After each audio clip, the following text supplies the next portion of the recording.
আমরা আসলে অনেক সময় পিসি কিনি বা দেখা গেছে যে এমন একটা পিসি বিল করলেন, সেই পিসি সম্বন্ধে আপনি জানতে চাচ্ছেন যে আসলে অ্যাকচুয়ালি আপনার পিসির মধ্যে বা আপনার কম্পিউটারের মধ্যে বা আপনার ল্যাপটপের মধ্যে কি কি কম্পোনেন্ট আছে, অরিজিনালি কি কি কম্পোনেন্ট আছে এবং সেগুলোর কি কন্ডিশনে আছে। আসলে মানে আমার যে ল্যাপটপটা আছে সেই ল্যাপটপটা আসলে কোন কনফিগারেশনের, কি কি তার মধ্যে হার্ডওয়্যার আছে, হার্ডওয়্যারের কন্ডিশন কেমন, এই জিনিসগুলো জানার অনেক ইচ্ছা হয়। অনেক সময় দেখা যায় যে আপনি একটা ফ্রেন্ডের কম্পিউটার ধরলেন, তখন চিন্তা করলেন যে এর মধ্যে কি কি আছে, ওর কাছে হয়তো বা সেই ইনফরমেশন নাই। আপনি চাইলে সিম্পল একটা সফটওয়্যারের মাধ্যমে, যেটা আসলে ফ্রি সফটওয়্যার, যে সফটওয়্যারের মাধ্যমে আপনি আসলে এগুলো সব ডিটেলস জানতে পারবেন। এছাড়াও তাদের পেড ভার্সন আছে, এটা কোনো স্পন্সর ভিডিও না, আগেই বলে দিচ্ছি। সো জাস্ট হচ্ছে হলো আপনার ওই সফটওয়্যারটা ইউজ করে আপনি অনায়াসে, মানে একদমই আমার কাছে অনেক ইমপ্রেসিভ লাগছে ওই সফটওয়্যারটা ইউজ করে আপনি আপনার সফটওয়্যার ভার্সন থেকে শুরু করে আপনার হার্ডওয়্যার বা আপনার পিসির মধ্যে যত ধরনের কম্পোনেন্ট আছে সেটা সম্বন্ধে টোটাল ইনফরমেশন জানতে পারবেন, এবং সেটা কত টেম্পারেচারে রান করতেছে বা আসলে কোনো খারাপ অবস্থা আছে কিনা সেই ধরনের ইনফরমেশন পাবেন।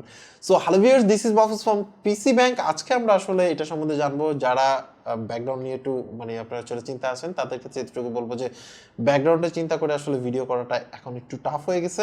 দ্যাটস ওয়াই হচ্ছিল মানে ব্যাকগ্রাউন্ডটাকে ইগনোর করতে হবে, ইনফরমেশনটাকে আসলে প্রায়োরিটি দিতে হবে। সো ভিডিওটি শুরু করার আগে আপনি যদি আমার এই চ্যানেলের নতুন দর্শক হয়ে থাকেন তাহলে অবশ্যই সাবস্ক্রাইব করবেন, ভিডিও ভালো লাগলে লাইক দিবেন। সো চলুন শুরু করি আজকের ভিডিও। সো এই জন্য আপনি আসলে গুগলে এসে সার্চ করবেন হচ্ছে SPECCY লেখার পরে এই যে প্রথমে যে অপশনটা আছে সেই অপশনটাতে জাস্ট ক্লিক করবেন, মানে যেটা হচ্ছে সিসি ক্লিনারের ওয়েবসাইট। সো এখানের মধ্যে আপনি আসলে ফ্রি ভার্সন আছে, আচ্ছা, আর আরেকটা হচ্ছে প্রো ভার্সন। তো আমরা ফ্রি ভার্সন দিয়ে কাজ চলবে, আমাদের আসলে প্রো ভার্সনের দরকার নাই, এখানে আরও প্রো প্লাসও আছে। সো আমরা জাস্ট হচ্ছে ফ্রি ভার্সনটা ডাউনলোড করবো, যেহেতু আমাদের দরকার হচ্ছে ফ্রি ভার্সনটা। সো এখান থেকে ডাউনলোড করে ফেললাম, আর ডাউনলোড হয়ে যাবে। জাস্ট হচ্ছে 7.9 MBর একটা সফটওয়্যার। সো ডাউনলোড কমপ্লিট হয়ে গেল, দেন হচ্ছে আমরা জাস্ট ইনস্টল করে নিব।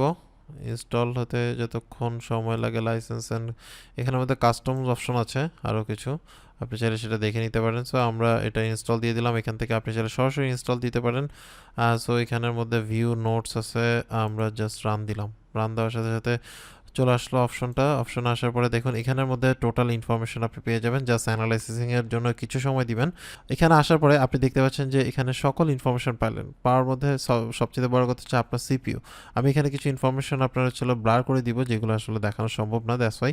সো সিপিইউ হচ্ছে আমাদের Ryzen 7 3700X সেটা, এবং সিপিইউ যে রাইট নাও টেম্পারেচার সেটা কিন্তু এখানে শো করছে। সো এটা একটা সুবিধা আছে, যদি ধরেন আপনার মানে সিপিইউটাকে মানে ওভারহিটেড হয়ে যাচ্ছে কিনা সেটা কিন্তু আপনি এখান থেকে চাইলে চেক করতে পারবেন। সো এটা একটা ভালো অপশন। দ্বিতীয়ত হচ্ছে র্যাম এখানে আমাদের 32 GB লাগানো আছে, আপনি দেখতে পাচ্ছেন, এবং ডুয়েল চ্যানেল, এবং হচ্ছে কত মেগাহার্টজ টোটাল ইনফরমেশন এখানে লেটেন্সি সহ দিয়ে দেওয়া আছে।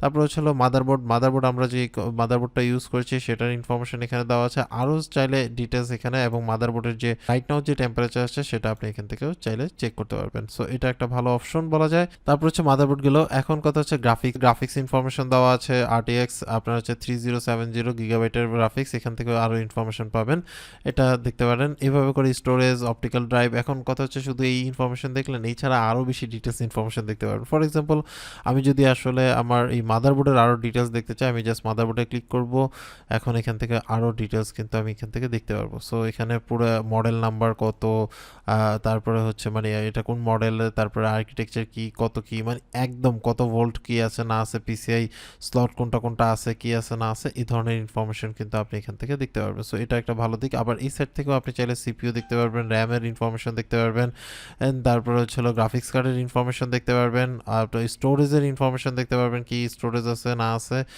কতটুকু আছে, এগুলো একদম এক কথায় যদি বলতে চাই তাহলে সেই ক্ষেত্রে আপনি টোটাল ইনফরমেশন, এছাড়া আপনি আসলে পেরিফেরালসের ইনফরমেশন পাবেন, অডিও ইনফরমেশন পাবেন, আপনি দেখতে পাচ্ছেন পুরো মানে আমার এখানে যেহেতু রোড দিয়ে রেকর্ড হচ্ছে সেই রোডের আর ইনফরমেশনটাও কিন্তু পর্যন্ত এখানে দেখাচ্ছে। মানে এক কথায় যদি বলতে চাই সকল ইনফরমেশন পাবেন, নেটওয়ার্ক ইনফরমেশন পাবেন। সো এটার মাধ্যমে আপনি আপনার পিসির সকল ইনফরমেশন পেতে পারেন। এছাড়াও আপনি ধরেন হচ্ছিল যে ডিটেলস, এই ডিটেলস আমি সেভ করবো, সো এখান থেকে আপনার ফাইলে যাবেন, ফাইল থেকে হচ্ছিল সেভ টেক্সট আছে, HTML আছে, তারপর হচ্ছে আপনি যদি চান যে আপনি একটা স্ন্যাপশট নেবেন, সেই স্ন্যাপশট নিয়ে আপনি হচ্ছিল এটা সেভ করে নিতে পারেন, মানে আপনার এই ডিটেলসগুলো সেভ করতে পারবেন। সো এইভাবে করে আপনি আপনার পিসির সকল ইনফরমেশন জানতে পারবেন এই একটা সিম্পল সফটওয়্যার মাধ্যমে।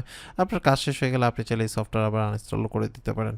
সো এই ছিল টোটাল ডিটেলস, বুঝতেই পারছেন যে কিভাবে কি করবেন। এইভাবে করে অনায়াসে আপনার যে পিসি আছে সেই পিসির কম্পোনেন্টগুলোর কি অবস্থা বা মডেল নাম্বার কত কি না কি টোটাল ইনফরমেশন আপনি কিন্তু আসলে সহজে পেয়ে যাচ্ছেন। আপনার কাছে এই ভিডিওটি কেমন লাগছে, যেটা যদি ভালো লেগে থাকে তাহলে অবশ্যই লাইক দিবেন। এছাড়াও যদি কোনো কোশ্চেন থাকে বা যদি কোনো কিছু বলা থাকে তাহলে অবশ্যই কমেন্টস করবেন। সবাই ভালো থাকবেন, আল্লাহ হাফেজ।